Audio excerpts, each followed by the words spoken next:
ازيكم؟ من كام يوم كده اعلن ان نهائي كاس مصر ما بين الزمالك وبيراميدز ان شاء الله باذن الله يوم 20 مايو. تمام.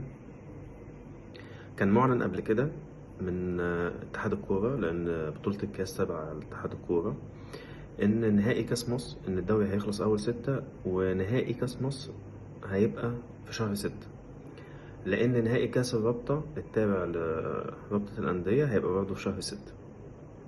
فايه الداعي اللي يخلي اتحاد الكورة يصمم ان نهائي كاس مصر يتلعب 20 مايو، خاصة ان يعني احد طرفي النهائي بيراميدز هيلعب يوم مع الزمالك يوم 13 في الدوري، وعنده يوم 17 ماتش بتروجيت، ومفروض يلاعب الزمالك يوم 20، ولو ربنا كرمه ان شاء الله وصعد نهائي لافريقيا هيبقى تقريبا عنده ماتش يوم 24.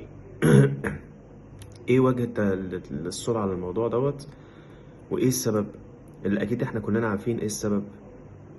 طيب في سؤال تاني انا ما اعرفش مدى قانونيته ايه، هل هيفتحوا القيد والموسم لسه ما انتهاش؟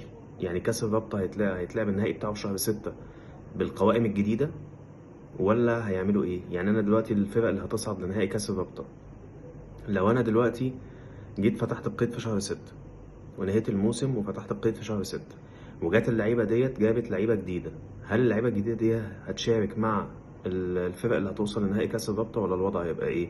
حاجات كتير كده لخبطة. أهم حاجة بس فريق معين يسافر باللعيبة بتاعته الجديدة ويبقى كله قانوني، هي دي أهم حاجة عند اتحاد الكورة وكاس الرابطة واتحاد الرابطة.